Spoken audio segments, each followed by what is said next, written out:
예배하는 복을 허락하여 주심을 감사드립니다. 마음 문을 활짝 열고 예배할 때 쉴 만한 물가로 인도하시는 하나님의 사랑을 경험하는 은혜의 시간이 되게 하옵소서. 전방위적 위기에 처해 있는 이 나라를 위해 기도합니다. 모든 분야에서 양극화를 넘어 소견이 난무하는 갈등과 분열의 시대에 하나님의 통치를 간절히 원합니다.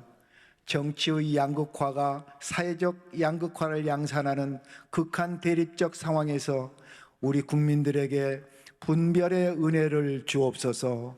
집단 지성의 작동으로 이 나라가 대화합, 대통합의 시대를 열어갈 수 있도록 긍휼을 베풀어 주옵소서. 공법이 물같이 정의가 하수같이 흐르는 이 나라가 되게 하옵소서. 자연의 변화를 통해 하나님의 놀라운 섭리를 깨닫게 하시는 하나님, 우리의 믿음도 날로 성장하여 성령의 열매를 맺길 소망하며 감사 축제를 준비하고 있습니다.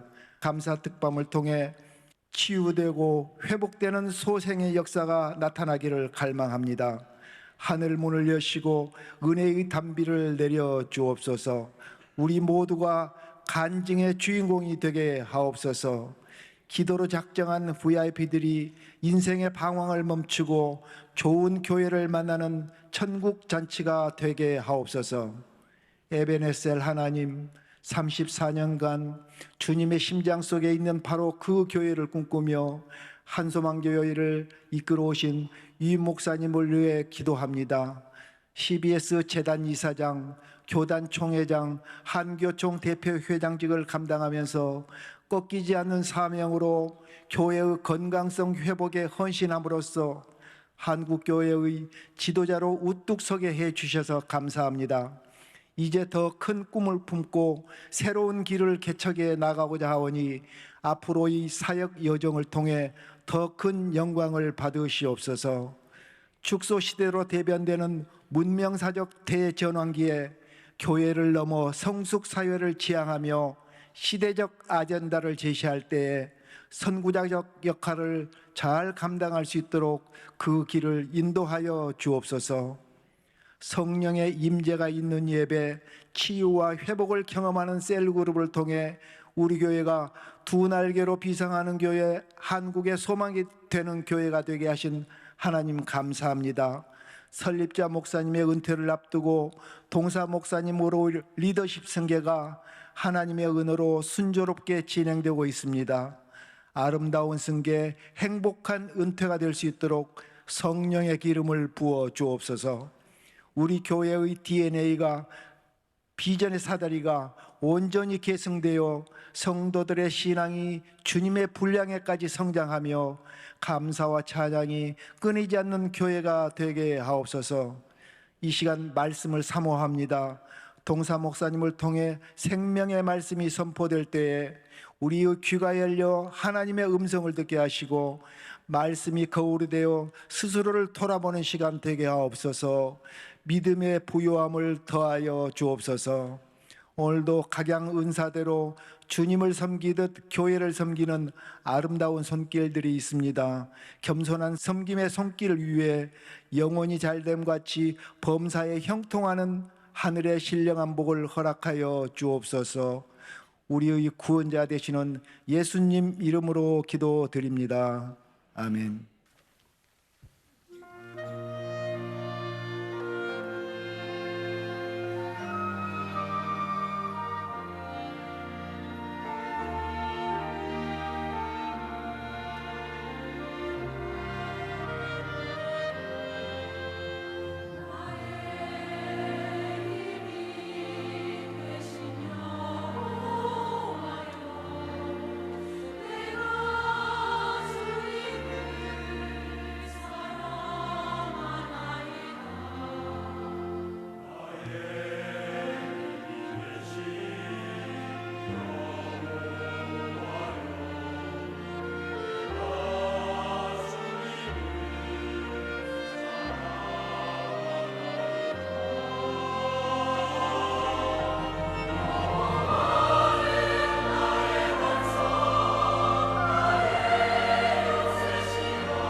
야구를 무척이나 좋아하는 두 친구가 있었습니다. 이 두 사람은 주일이 되면 아침 일찍 예배를 드리고 사역이고 가족이고 다 팽개치고 잽싸게 유니폼으로 갈아입고 야구장으로 달려가서 하루 종일 야구를 하는 집사님들이었습니다. 어느 주일 하루 종일 야구를 하고 이제 집으로 돌아가면서 한 친구가 이렇게 묻습니다. 우리가 죽어서 천국 가면 천국에서도 야구 할 수 있을까? 내가 안 죽어봐서 모르겠는데. 그래서 누구든지 먼저 죽는 친구가 천국 가서 그냥 거기 있지 말고 반드시 하루 내려와서 천국에서 야구를 하는지 알려주기로 서로 약조를 했습니다. 그러던 어느 날 정말로 둘 중에 한 친구가 하나님 부르심을 받았죠. 그리고 이 친구는 약속을 지켰습니다. 그날 밤 땅에 남겨진 자기 친구에게 찾아왔습니다. 얼마나 반갑습니까? 그래서 이 친구가 그래, 천국에서 야구 하더냐 물어봤어요. 그랬더니 좋은 소식과 나쁜 소식이 있네. 좋은 소식은 천국에서도 야구를 하고 있더군. 예! 나쁜 소식은 내일 경기에서 자네가 선발 투수라네 라고 이야기를 했답니다. 모든 것에는 종말이 있습니다. 음지가 있으면 양지가 있잖아요. 하늘이 있으면 땅이 있습니다. 시작이 있으면 끝이 있는 것입니다. 그것이 세상의 이치입니다. 저는 오늘 여러분들과 함께 마지막 날, 그리고 이 마지막 날에 성도들이 어떻게 살아가야 되는가라는 말씀을 전하려고 합니다. 종말에 대한 말씀은 아무리 강조해도 지나치지 않습니다. 그런데 요즘 한국교회의 강단에서 이 종말에 대한 말씀이 잘 선포되지 않는 것 같아서 조금 아쉽습니다. 너무나 많은 이단들이 이 종말을 울고 먹습니다. 이 종말론을 가지고 장사를 해먹는 이단들이 너무나 많으니까 정통교회에서 이 종말에 대한 말씀을 전하는 것을 자꾸 꺼려하는 것 같다라는 생각이 듭니다. 그런데 이것은 아주 위험한 침묵입니다. 그러면 그럴수록 우리는 종말에 대해서 바로 알아야 됩니다. 이 마지막 때 성도들의 삶은 어떠해야 되는가에 대해서 우리는 더욱더 분명히 알아야 됩니다. 예수님께서 십자가 지시기 전에 제자들을 가르치실 때 가장 많이 하신 말씀이 바로 마지막 때에 대한 이야기고, 그리고 예수님께서 다시 오시는 재림에 대한 말씀들이었습니다. 종말, 이 마지막 때를 맞이할 하나님의 사람들, 예수님의 제자들이 어떻게 살아가는가, 그것을 가르치시고자 예수님께서는 간절하고 애절하게 그 말씀을 전하신 것입니다. 그러므로 저도 오늘 여러분들과 함께 이 마지막 때의 성도들의 삶에 대해서 말씀을 나누려고 합니다. 오늘 함께 읽은 하박국이라는 말씀, 이 말씀은 하박국 선지자가 하나님께 질문을 드리고 하나님께서 그 질문에 대해서 답을 하는 형식으로 되어 있는 하나님의 말씀, 성경입니다.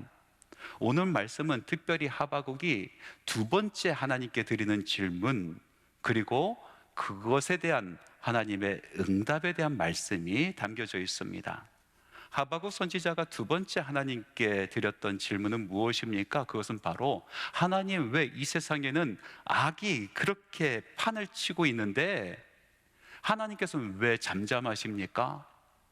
하나님, 왜 그 악인들을 가만히 두십니까? 하나님은 그들을 싫어하시고 패역한 사람들을 참아보지 못하시는 분이지 않습니까? 그런데 왜 그대로 두십니까? 라는 그런 질문이었어요. 그 질문에 대해서 하나님께서 이제 대답을 해주시는데 놀랍게도 세상의 마지막 때에 대한 말씀을 하시고 계시는 것입니다. 그래서 이 말씀을 통해서 우리 성도들, 하나님의 사람들은 마지막 때에 어떻게 살아야 되는가, 마지막 때에 성도들에게 바라는 하나님의 마음은 무엇인가, 그것을 알 수 있는 말씀이 되는 것이죠. 오늘 이 말씀을 여러분들과 같이 한번 나누고자 합니다. 첫 번째로, 종말은 두려운 소식이 아니라 기쁜 소식이고 성도는 이 기쁜 소식을 증거하며 살아야 된다라고 말씀을 우리에게 증언하고 계십니다. 하박국 2장 2절에서 3절 말씀 우리 함께 큰 소리로 읽어 봅시다. 여호와께서 내게 대답하여 이르시되 너는 이 묵시를 기록하여 판에 명백히 새기되 달려가면서도 읽을 수 있게 하라.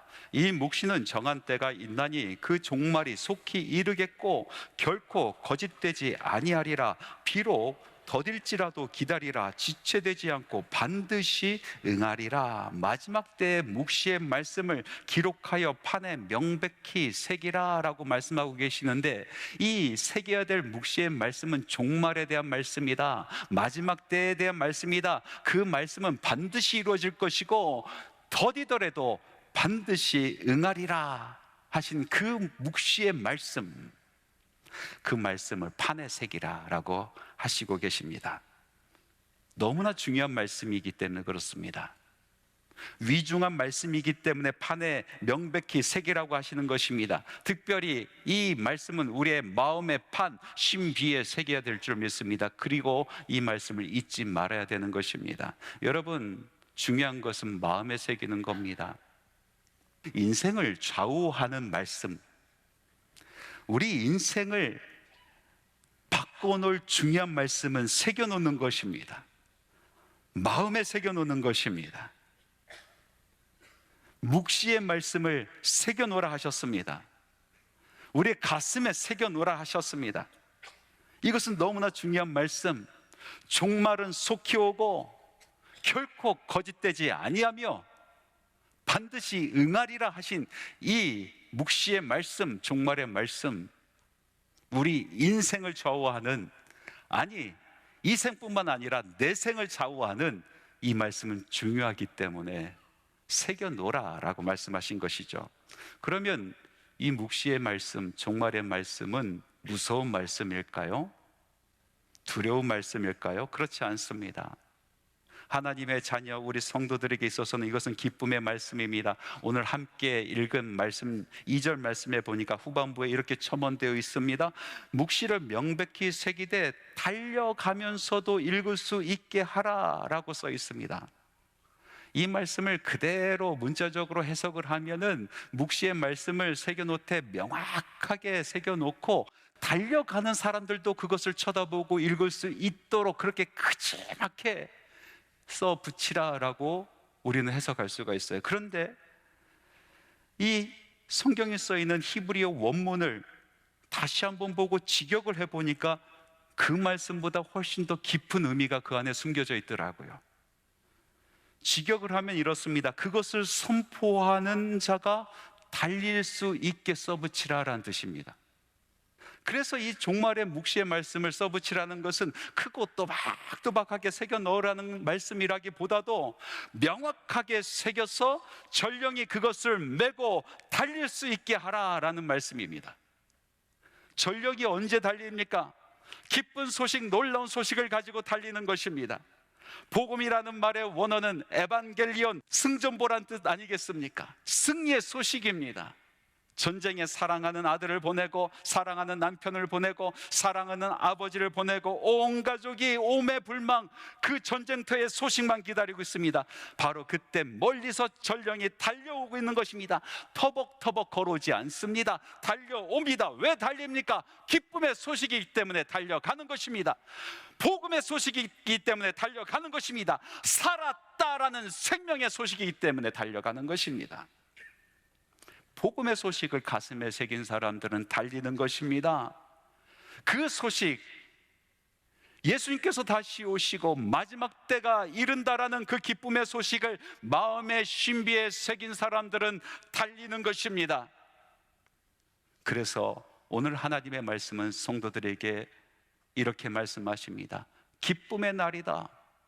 그 기쁨의 소식을 마음에 새기고 그리고 달리라. 그 소식을 전하러 달리라. 마지막 때에 성도가 살아가는 삶인 것입니다. 두 번째로 마지막 때 성도는 영적으로 잠들지 말아야 한다라고 말씀은 우리에게 증언하고 있습니다. 오늘 말씀 2장 4절에서 5절 말씀에 보니까 보라, 그의 마음은 교만하며 그 속에서 정직하지 못하나 의인은 그의 믿음으로 말미암아 살리라. 그는 술을 즐기며 거짓되고 교만하여 가만히 있지 아니하고 스올처럼 자기의 욕심을 넓히며, 또 그는 사망 같아서 족한 줄을 모르고 자기에게로 여러 나라를 모으며 여러 백성을 모으나니. 여기서 반복적으로 나오는 말 있지 않습니까? 바로 그는, 그의, 그라는 말씀입니다. 그리고 그라는 말씀을 수식하는 말씀들을 보니까 하나같이 하나님께서 증오하시고 하나님께서 원하지 아니하는 말씀대로 가득 수식되어 있습니다. 그래서 그런지 하나님께서 이 그에 대해서 말씀하실 때 왠지 모르게 서늘함이 느껴지지 않습니까? 이 사람들은 하나님과 상관없는 삶을 살아가는 사람들입니다.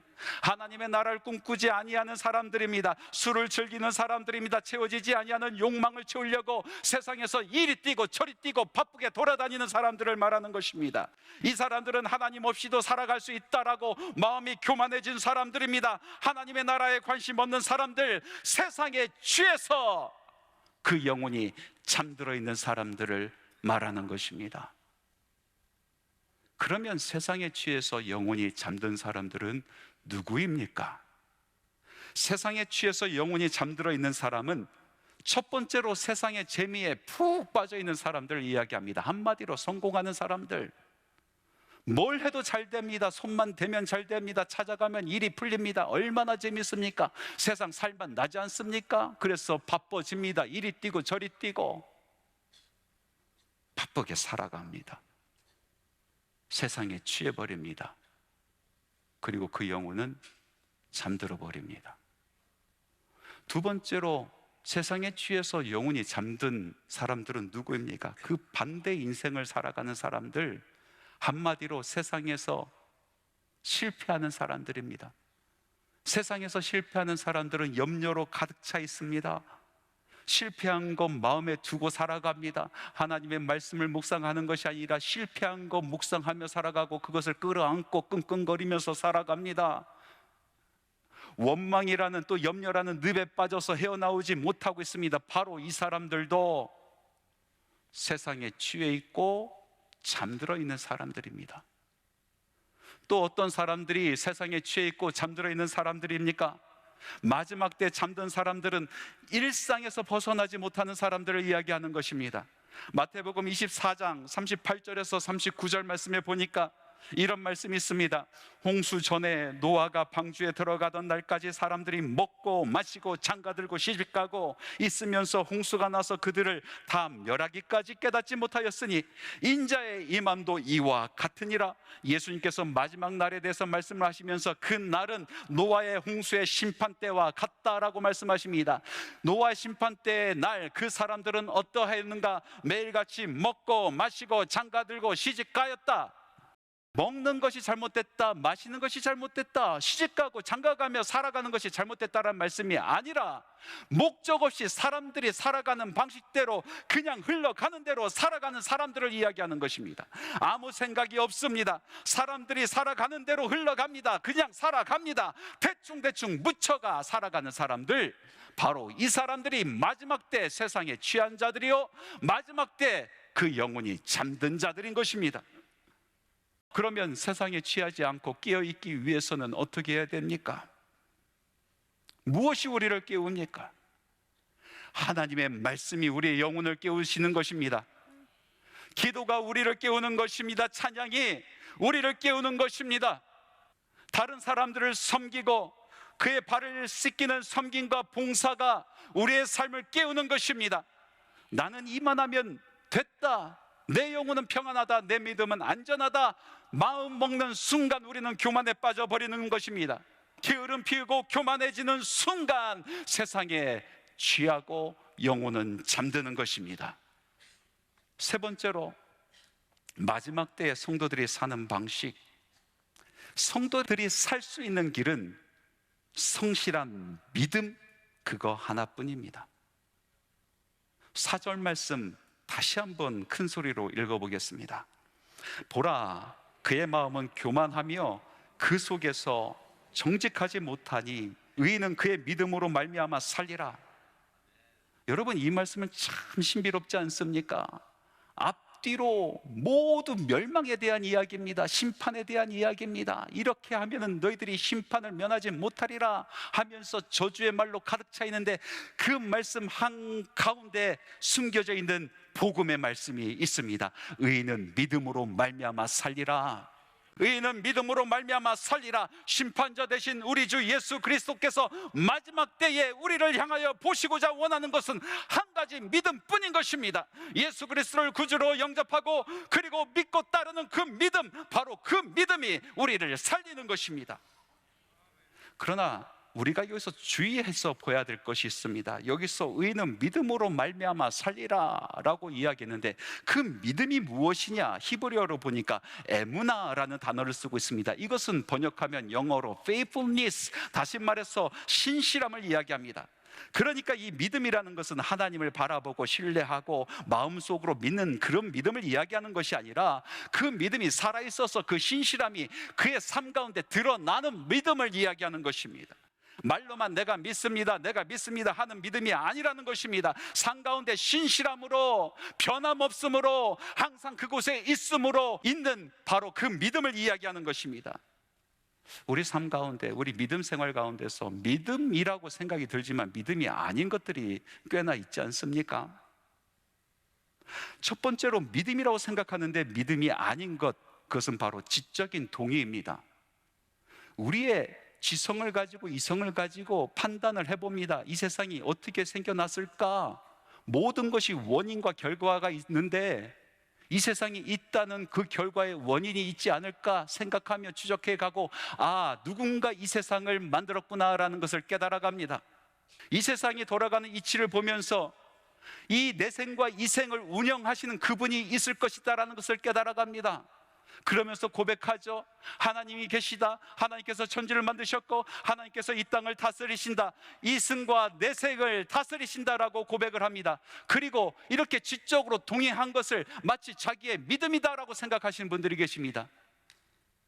그런데 동의가 안 될 때는 어떻습니까?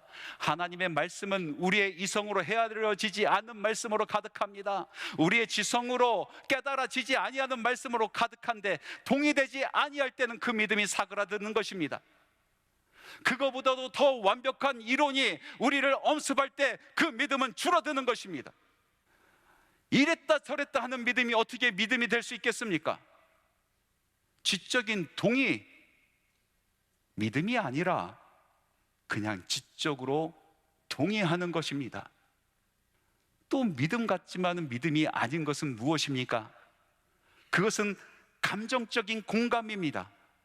감정적으로 공감하면서 우리는 믿는다라고 생각을 합니다. 교회 오면 얼마나 행복합니까? 예배가 얼마나 뜨겁습니까? 찬양이 나의 마음을 얼마나 울립니까? 말씀이 얼마나 우리의 마음을 들었다 놨다 하겠습니까? 감정적으로 공감이 되는 것입니다. 함께 예배드리는 성도들이 너무나 다 착한 것 같고 그들이 이야기하는 것이 다 맞는 것 같고 감정적으로 공감이 갑니다. 그래서 함께 일을 합니다. 이렇게 감정적으로 공감하면서 그것이 곧 자기 믿음이다라고 생각하시는 분들이 계시다란 말이죠. 감정적인 공감은 믿음이 되지 못합니다. 감정이 변하면은, 공감하지 못하면은 그 믿음은 없어지는 것입니다. 더 이상 공감되지 않을 때 그 믿음은 사라져버리는 것입니다. 어떻게 믿음이 있다가 사라집니까? 그러면 정말로 진짜 믿음은 무엇입니까? 진짜 살아있는 믿음은 하나님께서 택한 사람들에게 주시는 선물입니다. 이거 부여잡고 예수 믿고, 이거 부여잡고 이 세상 살아가라 주신 선물인 것입니다. 이 선물, 진짜 믿음, 이 믿음을 가진 사람은 정말 예수 믿고 말씀대로 살아갑니다. 그 믿음이 그 인생을 뒤엎어버립니다. 그 믿음이 그 인생을 완전히 바꿔버립니다. 그 믿음은 변하지 않는 믿음인 것입니다. 신실합니다. 신실하신 하나님께서 주신 선물의 믿음, 그것은 신실로 드러나는 것입니다. 그러므로 진짜 믿음은 요동치지 않습니다. 논리에 따라서 이리 바뀌고 저리 바뀌지 않습니다. 감정에 따라서 오르락내리락 하지 아니합니다. 그러므로 믿는 사람들은 믿음 따라 살아가는 것입니다. 믿음이 그들을 신실하게 살아내게 하는 것입니다. 믿음으로 노아는 120년 동안 방주를 지었습니다. 믿음으로 아브라함은 갈 바를 알지 못하지만 따라갔습니다. 믿음으로 요셉은 절망 가운데서도 꿈을 포기하지 아니하였습니다. 믿음으로 사드락, 메삭, 아벳느고는 불 속으로 달려 들어갔습니다. 자기가 선택한 믿음이 아니라 하나님께서 주신 그 믿음을 부여잡고 믿음 따라 살아간 것입니다. 플로리다에 한 목사님이 계셨답니다. 부활절을 앞둔 어느 고난주간에 그 지역에 엄청난 규모의 토네이도가 몰려옵니다. 목사님은 아내와 딸을 집에 안전하게 머물러 있으라 하고 예배당이 걱정돼서 예배당으로 달려갔습니다. 힘찬 바람과 함께 토네이도가 지나갔습니다. 교회는 무사했습니다. 안도의 한숨을 쉬고 그리고 집으로 돌아가는데 아플싸 그만 그 토네이도가 목사님 집을 완전히 무너뜨렸습니다. 그리고 사랑하는 아내와 그 딸이 그 자리에서 숨을 거두었습니다. 너무나도 슬픈 장례식이 이루어졌습니다. 고난주간에 정말 고난스러운 일평생 느껴보지 못한 아픔의 장례식을 치렀습니다. 그리고 그 다음날 부활절을 맞이했습니다. 마음을 단단히 먹고 단위에 서서 부활의 기쁜 소식을 전했습니다. 듣는 성도 모두가 가슴이 먹먹했습니다. 예배를 다 마치고 장로님과 성도님들이 목사님에게 몰려와서 목사님을 끌어안아주고 손을 잡아줍니다. 그리고 이렇게 묻습니다. 목사님, 이렇게 힘든데 이런 상황에서도 어떻게 목사님은 믿음을 지키십니까? 그때 목사님이 이렇게 대답합니다. 아니요, 내가 믿음을 지키는 것이 아니라 내 안에 있는 믿음이 나를 지킵니다. 내가 믿음을 지키는 것이 아니라 내 안에 있는 믿음이 나를 지킵니다. 이 말씀은 설교가로 아주 유명한 찰스 스펄전 목사님의 말씀입니다. 여러분, 마지막 때는 믿음이 우리를 지키는 겁니다. 마지막 때 성도는 믿음으로 사는 것입니다. 믿음이 우리를 살게 합니다. 의인은 믿음으로 말미암아 살리라. 온 천하 만민이 심판주 앞에 모여 있을 때에 주께서 보시는 것은 무엇입니까? 돈도 아니요, 명예도 아니요, 권세도 아니요, 우리의 선행도 아닙니다. 우리 주님께서, 심판주께서 보시는 것은 오로지 믿음뿐입니다. 신실한 믿음을 보시는 것입니다. 말씀을 맺겠습니다. 한국교회가 낳은 아주 보석과 같은 손양원 목사님이세요. 1940년에 신사참배를 거부하고 옥고를 치르십니다. 3년간의 아주 지독한 옥고를 치르시고 1943년에 출고하셨는데 또다시 신사참배를 거부해서 다시 5개월 만에 옥으로 잡혀갑니다. 차디찬 방에서 가진 고문을 당하시고 온몸이 터지고 마음이 한없이 내려가는 그 상황에서 우리 손양원 목사님께서 노래를 하나 지어 불렀습니다. 그 노래가 주님 고대가입니다.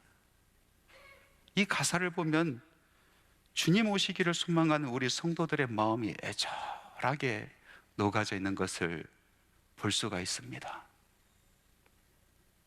그 가사의 내용은 이렇습니다.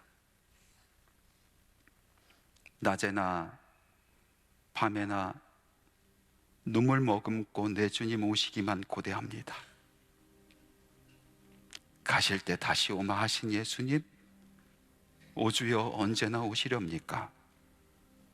고적하고 쓸쓸한 빈 들판에서 희미한 등불만 밝히어 놓고 오실 줄만 고대하고 기다려오니 오주여 언제나 오시렵니까?